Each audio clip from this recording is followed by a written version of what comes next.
अगर यहाँ पे स्टेबल इक्विलिब्रियम, अगर ये स्टेबल इक्विलिब्रियम है, ये क्या है, स्टेबल इक्विलिब्रियम है।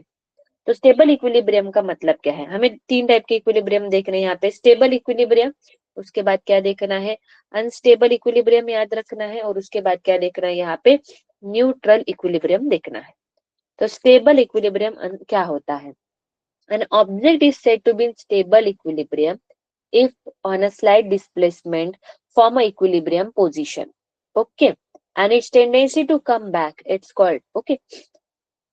स्टेबल इक्विलिब्रियम को एक एग्जांपल के तौर से समझते हैं।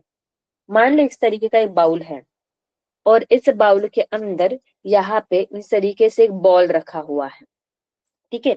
इस बॉल को मैंने स्लाइटली डिस्प्लेस किया, अभी ये बॉल यहाँ पे रखा है, कुछ हिलडुल नहीं रहा है, इसका मतलब कुछ चेंज नहीं है, उसके ऊपर फोर्सेस लग रहे हैं, यहाँ पे mg फोर्स लग रहा है, उसके बाद नॉर्मल फोर्स लग रहा है, कुछ चेंजेस नहीं हो रहे, उसको मैंने स्लाइटली क्या किया, यहाँ पे चेंज किया, यहाँ पे इस तरीके से मूव किया ऊपर के डायरेक्शन में, और यहाँ जाके इतना ले गई, उसके बाद मैंने हाथ से उसको इतना ले गई, उसकी इक्विलिब्रियम पोजीशन मैंने डिस्टर्ब करी, फिर मैंने हाथ रिमूव कर दिया, तो ये अपने आप दोबारा जो है यहाँ पे आ रहा है, दोबारा अपनी इनिशियल इक्विलिब्रियम कंडीशन जो है वो अचीव कर रहा है। समझ में ये चीज है, ओके। उसे बोला जाता है स्टेबल इक्विलिब्रियम, उसे क्या बोला जाता है, स्टेबल इक्विलिब्रियम। तो स्टेबल इक्विलिब्रियम कैसे पता चलेगा, जो हमारे पोटेंशियल एक एनर्जी का रिलेशन है, उसको अगर मैं डबल डिफरेंशिएट करूंगी और मुझे जो आंसर पॉजिटिव आ रहा है, डबल डिफरेंशिएट करने के बाद वैल्यू पॉजिटिव आती है, तो बोलूंगी कि ये जो है, ये जो स्टेबल इक्विलिब्रियम का ये स्टेबल इक्विलिब्रियम में है। समझ में ये चीजें, ओके। आगे बात करते अनस्टेबल का एग्जांपल।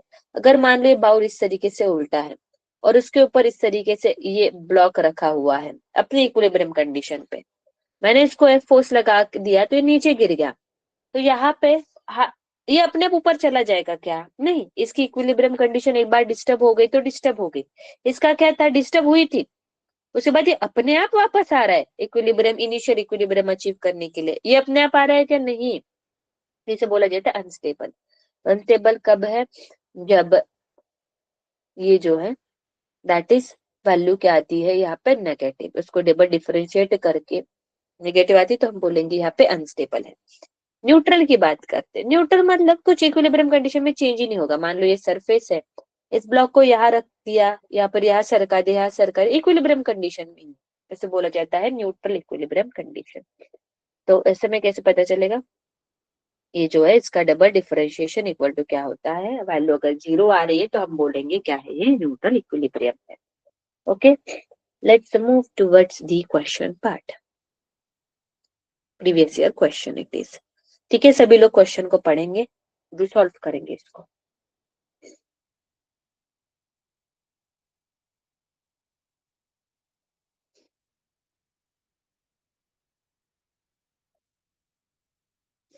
देखो क्वेश्चन में क्या बोला है, a time dependent force, question में क्या बोला है, a time dependent force F equal to 60 act on a particle of mass 1 kg. A time dependent force F is equal to 60, variable force है, F is equal to 60 acts on a particle of mass, मास कितना है उसका यहाँ पे 1 kg, मास कितना है 1 kg। If the particle start from the rest, मतलब initial velocity क्या है उसकी 0, work done by the force during the first second will be, कितना वर्क डन करेगा ड्यूरिंग फर्स्ट सेकंड में। अच्छा अभी इसको कैसे सॉल्व करेंगे हम लोग, देखो यहाँ पे फोर्स है, यहाँ पे मास के बारे में बोला है, यहाँ पे वेलोसिटी जानबूझ के दिया है, वेलोसिटी के बारे में, उसके बाद टाइम के बारे में भी दिया है। वेलोसिटी और वर्क क्या रिलेशन है, मैंने एक इक्वेशन बताया था, work energy theorem. Work energy theorem क्या था, वर्क डन इक्वल टू क्या होता था, change in the kinetic energy, because initial kinetic energy तो 0 है और इसके ऊपर फोर्स लग रहा है, मतलब फोर्स लग रहा है और टाइम के अकॉर्डिंग फोर्स क्या होते जाएगा, बढ़ते जाएगा। फोर्स अगर लग रहा है तो उसकी वेलोसिटी 0 से कुछ बढ़ेगी, हाँ, टी इज इक्वल पे उसकी कुछ वेलोसिटी रहेगी, मतलब उसकी काइनेटिक एनर्जी बदलेगी। तो work done equal to change in kinetic energy, ये वर्क एनर्जी थ्योरम के कंसेप्ट से हम कर सकते हैं। Work done equal to final kinetic energy minus क्या था, इनिशियल काइनेटिक एनर्जी। लिख लेते हैं, final kinetic energy 1/2 VF final velocity का स्क्वायर माइनस 1/2 इनिशियल वेलोसिटी का क्या हो गया स्क्वायर। इनिशियल वेलोसिटी तो यहाँ पे क्या है, 0 है, बोला है उन्होंने। इनिशियल वेलोसिटी क्या है हमारी, स्टार्ट फ्रॉम द रेस्ट ना, मतलब इनिशियल वेलोसिटी 0 रहेगी, तो ये पूरी टर्म क्या हो जाएगी 0, मतलब यहाँ पे work done equal to 1/2 mv final square.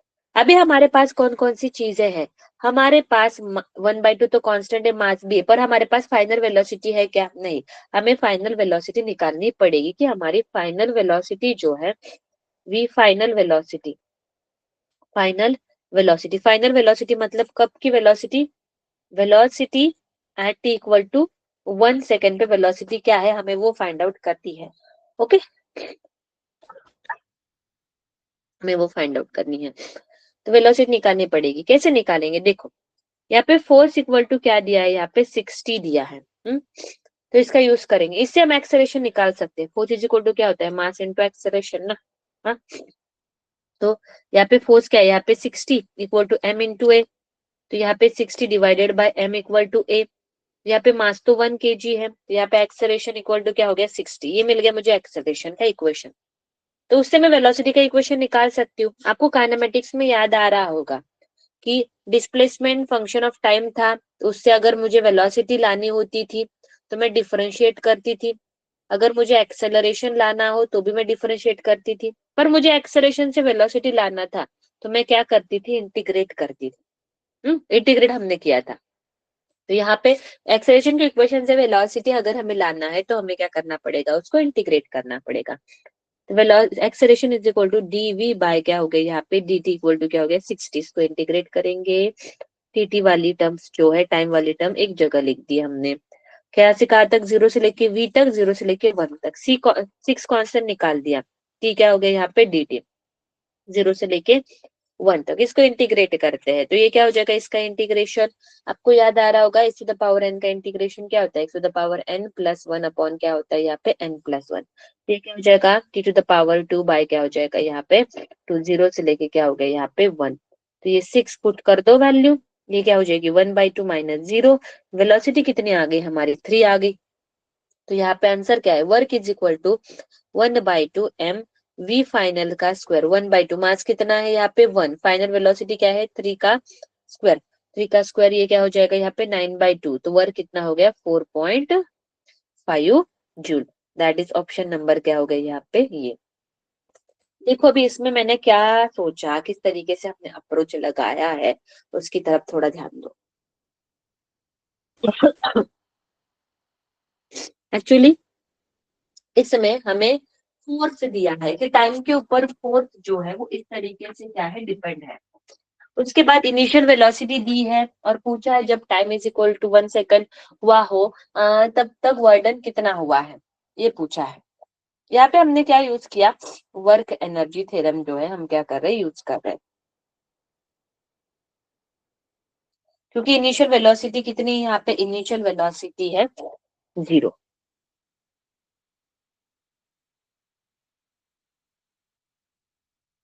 Initial velocity कितनी है यहाँ पे 0 है। तो हम t इज इक्वल टू 1 पे वेलोसिटी कितनी है वो निकाल सकते हैं। वेलोसिटी के बारे में बोला है, वर्क वेलोसिटी के बारे में गिवन है और हमें वर्क पूछा है, तो यहाँ पे वर्क और एनर्जी, वेलोसिटी और एनर्जी का क्या रिलेशन है। वेलोसिटी है तो कौन सी एनर्जी रहेगी, काइनेटिक एनर्जी। तो यहाँ पे काइनेटिक एनर्जी के बारे में, तो वर्क और काइनेटिक एनर्जी के बीच में क्या रिलेशन है, that is work done is equal to change in kinetic energy. तो हमने ये वाला यूज किया। तो चेंज इन काइनेटिक एनर्जी क्या होता है, फाइनल माइनस इनिशियल। हमारे पास इनिशियल वेलोसिटी 0 है, फाइनल नहीं, हमें फाइनल निकालना पड़ेगा। कैसे निकालेंगे, फोर्स का इक्वेशन दिया है, force is equal to mass into acceleration, acceleration is equal to force upon mass, mass equal to 1, तो एक्सेलरेशन मिल गया। इससे वेलोसिटी का इक्वेशन निकाल सकते हैं। यहाँ पे काइनेमेटिक्स का कंसेप्ट लग रहा है, एक्सेलरेशन के इक्वेशन से वेलोसिटी का इक्वेशन चाहिए तो क्या करना पड़ता है, इंटीग्रेट करना पड़ता है। तो हमने क्या किया, इसको इंटीग्रेट किया। ठीक है, हमने इसको इंटीग्रेट किया, इंटीग्रेट करके हमें वेलोसिटी का इक्वेशन मिला और वेलोसिटी इक्वल टू कितनी हुई यहाँ पे 3। तो हमने यहाँ पे वैल्यू डाल के कितना आ गया 4.5। अगले क्वेश्चन की तरफ बढ़ेंगे हम लोग। पढ़ो इसको, क्वेश्चन को पढ़ो चलो।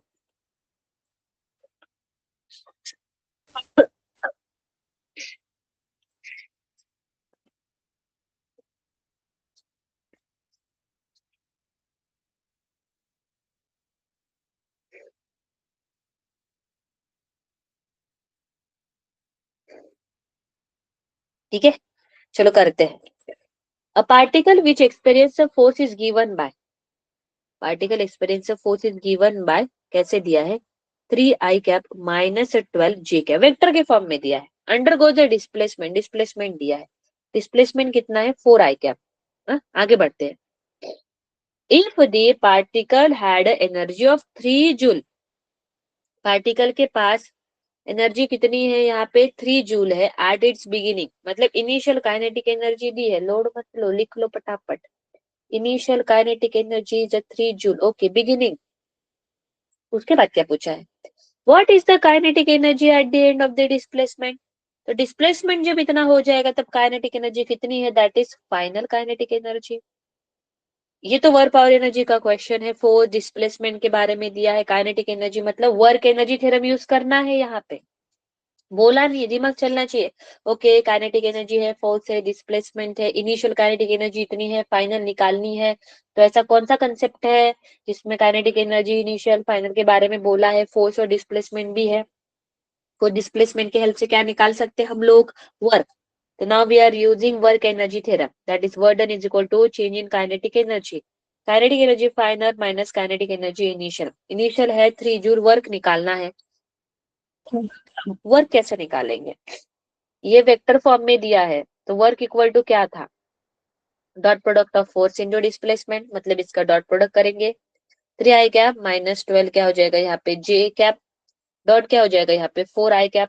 चलो फिर डॉट प्रोडक्ट, डॉट प्रोडक्ट कैसे करते हैं, आई कैप के साथ आई कैप, जे कैप के साथ जे कैप, जे कैप तो है ही नहीं तो वो सीधा 0 हो जाएगा, तो 4 × 3 क्या हो गया यहाँ पे 12, तो वर्क कितना हो गया यहाँ पे 12, डॉट प्रोडक्ट कर रहे हैं, इतना वेक्टर आप लोग को आना चाहिए।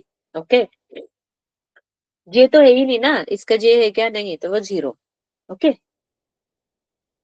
आई am not audible, hello, hello, आ रही क्या अभी आवाज,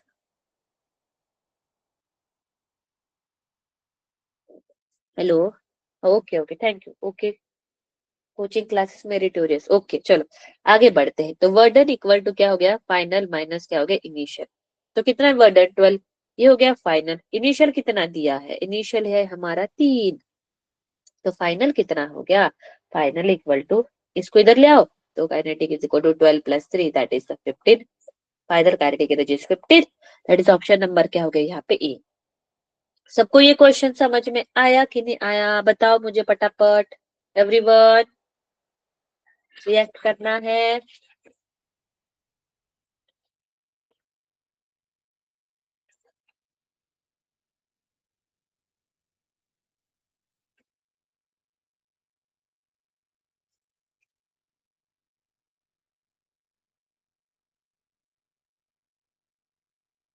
ओके, चलो फिर आगे बढ़ते हैं, अगला क्वेश्चन पढ़ो सभी लोग।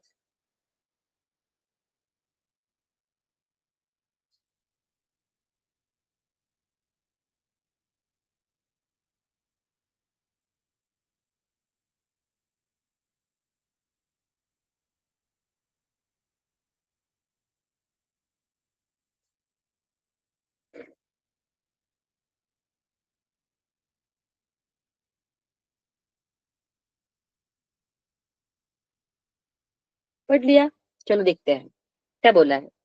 If the kinetic energy of the moving body becomes 4 times of its initial kinetic energy, okay, मतलब पहले काइनेटिक एनर्जी मान लो k है, उसके बाद काइनेटिक एनर्जी क्या हो गई इनिशियल, मतलब 4k, लिख लिया। Then percentage change in momentum, तो मोमेंटम में क्या बदलाव आएगा, अच्छा, काइनेटिक एनर्जी के चेंज से मोमेंटम में बदलाव आएगा, वो देखना है, कैसे आएगा, पहले तो रिलेशन पता होना चाहिए। मैंने एनर्जी जब टॉपिक स्टार्ट किया तब मैंने आपको बताया कि energy, kinetic energy equal to क्या है, कि काइनेटिक एनर्जी और मोमेंटम का रिलेशन बताया मैंने। Kinetic energy is equal to P square upon 2m, आपको याद होना चाहिए, कल ही बताया मैंने। Kinetic energy is equal to P square upon 2m। Okay, तो यहाँ पे m मास तो कांस्टेंट है ना, तो यहाँ पे अगर उसको अंडर रूट में, ये कांस्टेंट है मतलब पोटे जो मोमेंटम है वो काइनेटिक एनर्जी के साथ इस तरीके से रिलेटेड है। समझ में ये चीज है, मास तो कांस्टेंट है ना, मतलब मोमेंटम काइनेटिक एनर्जी के ऊपर किस तरीके से डिपेंड है। Momentum is directly proportional to under root of kinetic energy.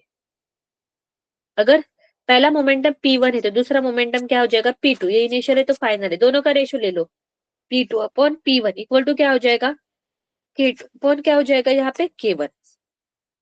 तो फाइनल काइनेटिक एनर्जी कितनी दी है यहाँ पे 4K, और इनिशियल कितनी दी है K दिया है, तो यहाँ पे क्या हो जाएगा 4K अपॉन K, तो K और K क्या हो गया कैंसर, तो P2 इक्वल टू क्या हो जाएगा under root of 4 P2 upon P1। तो यहाँ पे P2 इक्वल टू क्या हो जाएगा बताओ, that is the 2 times of क्या हो जाएगा यहाँ पे P1।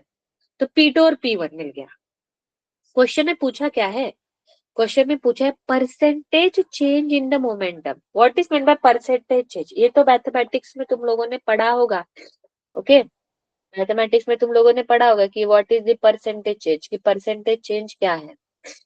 देखो परसेंटेज चेंज का जनरल फॉर्मूला, परसेंटेज चेंज का जनरल फॉर्मूला क्या होता है, चेंज अपॉन क्या होता है initial, change upon initial into क्या होता है 100%। चेंज मतलब यहाँ पे final minus initial upon initial into क्या होता है 100%, इसे बोला जाता है परसेंटेज चेंज का फॉर्मूला, मैथमेटिक्स में पढ़ा है। ठीक है, तो यहाँ पे परसेंटेज चेंज इन मोमेंटम पूछा है ना, मतलब final momentum minus initial momentum upon initial momentum into 100%। ये समझ में आया क्या, क्वेश्चन में क्या क्या दिया है, इनिशियल काइनेटिक एनर्जी ये है, फाइनल इतनी है, तो मोमेंटम का भी बताते हैं। काइनेटिक एनर्जी और मोमेंटम के बीच का रिलेशन ऐसा है, मोमेंटम काइनेटिक एनर्जी के ऊपर इस तरीके से डिपेंड है। मान लो इनिशियल मोमेंटम P1 है और फाइनल P2, तो दोनों का रेशियो ले लिया यहाँ तक, तो क्या रिलेशन मिल रहा है कि फाइनल जो है वो P1 से क्या है दुगना है। लिख लेते हैं P2 की जगह क्या लिखोगे 2P1 minus P1 upon P1 into क्या हो गया यहाँ पे 100%। तो इसमें से कौन कॉमन निकल जाएगा P1, तो क्या बचा 2 - 1 बचा, तो अपॉन P1 इंटू क्या हो गया यहाँ पे 100%। तो P1 कैंसर, तो 1 इंटू क्या हो गया यहाँ पे 100%, तो आंसर कितना आ गया यहाँ पे 100%। ऑप्शन नंबर क्या है बेटा बी 100%। समझ में आया कि नहीं आया आप लोगों को, पहले मुझे ये बताओ एवरीवन, तो ये वाला क्वेश्चन समझ में आया क्या।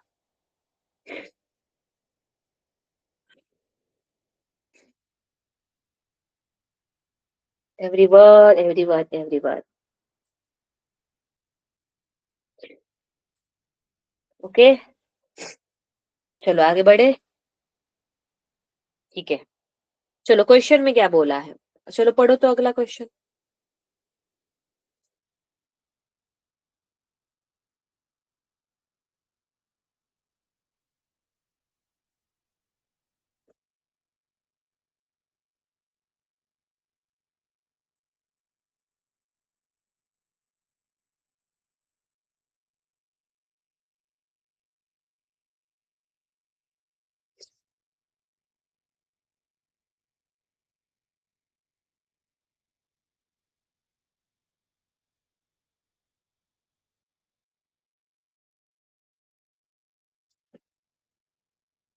चलो देखते हैं, अ फोर्स ऑफ क्या दिया है, force is equal to 5y plus 20 cap रीटर एक्ट फॉर द पार्टिकल। देखो फोर्स की तरफ थोड़ा देखो, ये कांस्टेंट है कि वेरिएबल है, ये वेरिएबल फोर्स है। देखो डिस्प्लेसमेंट के ऊपर डिपेंड है, देखो यहाँ पे ये y, ये वेरिएबल फोर्स है, उसके ऊपर डिपेंड है। आगे बढ़ते हैं, the work done by the force in particle moving from, क्या बोला है find the work done in the particle moving from y is equal to 10 meter to 10 meter, ऐसा कैसे दे दिया 10 मीटर टू 10 मीटर, यहाँ पे जीरो होगा, कुछ प्रिंटिंग मिस्टेक होगी। ठीक है, 0 मीटर तो क्या बोला है 10 मीटर, ओके, 0 मीटर से 10 मीटर तक बताना है। वेरिएबल फोर्स का क्वेश्चन है, कौन सी मेथड यूज होती है यहाँ पे, इंटीग्रेट। ओके, कैसे यूज करते हैं, work done is equal to integration of force into क्या होता है यहाँ पे डीएक्स। यहाँ पे डीएक्स नहीं आएगा, यहाँ पे आएगा वाई, बिकॉज यहाँ पे क्या है, वाई के ऊपर डिपेंड है ना, यहाँ पे बोला इससे डी वाई। चलो इंटीग्रेट करते हैं, इस तरीके का फॉर्मूला है वर्डन का। फोर्स का वो फोर्स की वैल्यू कितनी है, 5y प्लस कितना है 20 इंटू डी वाई। लिखेंगे लिमिट कहाँ से कहाँ तक, 0 से लेके 10 तक आएगा। अभी इसको इंटीग्रेशन बांट देते हैं, 5y इंटू क्या हो गया डी वाई, 0 से लेके 10 तक इंटीग्रेशन आना चाहिए बेटा आप लोगों को।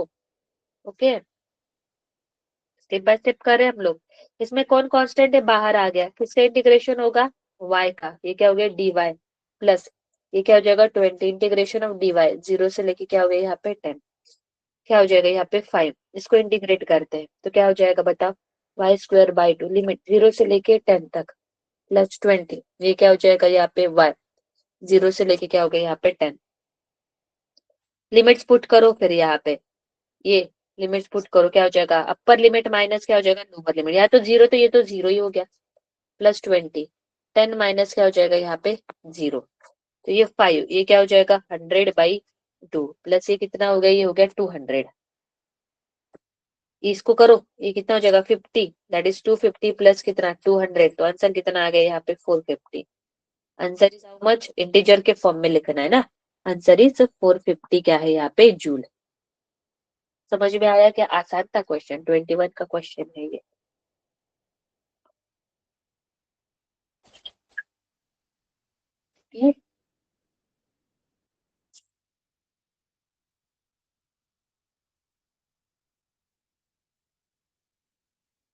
अभी मुझे थोड़ा सा आपको पावर के बारे में पढ़ाना है। ओके, पावर के बारे में पढ़ेंगे अभी हम लोग। एक इक्विलिब्रियम पे क्वेश्चन करना है, पर उसको हाँ मंडे को करेंगे, इक्विलिब्रियम के ऊपर जो क्वेश्चन है उसको मंडे को करेंगे।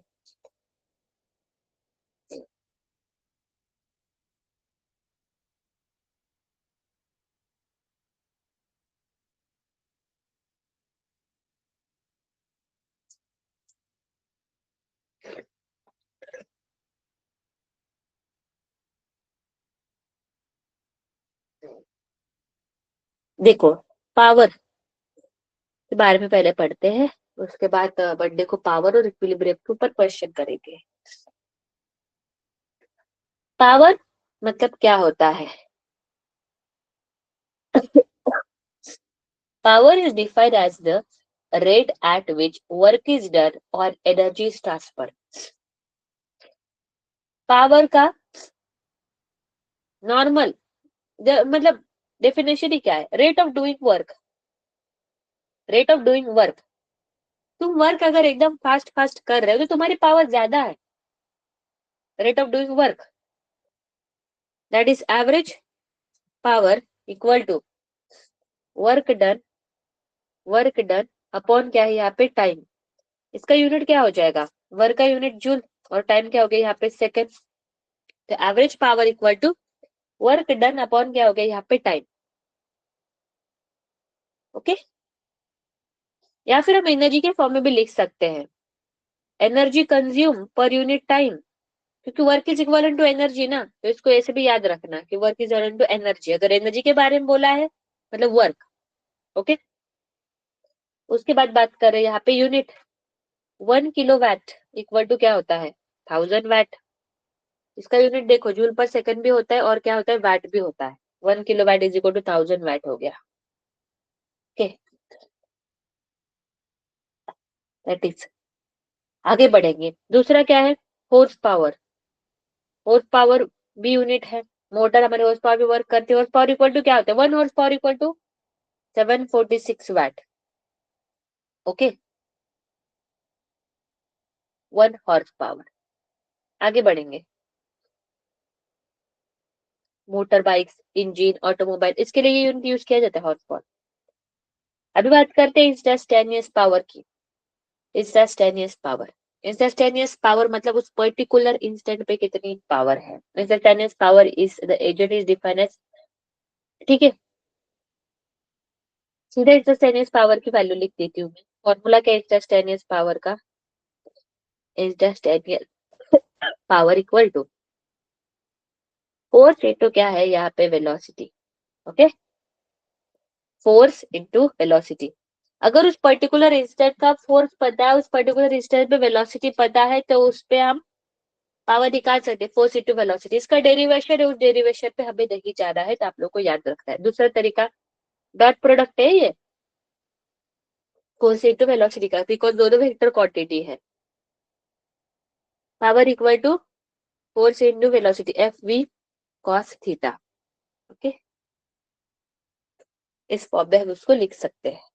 What is the theta? Theta is the angle between force and क्या होता है यहाँ पे, वेलोसिटी।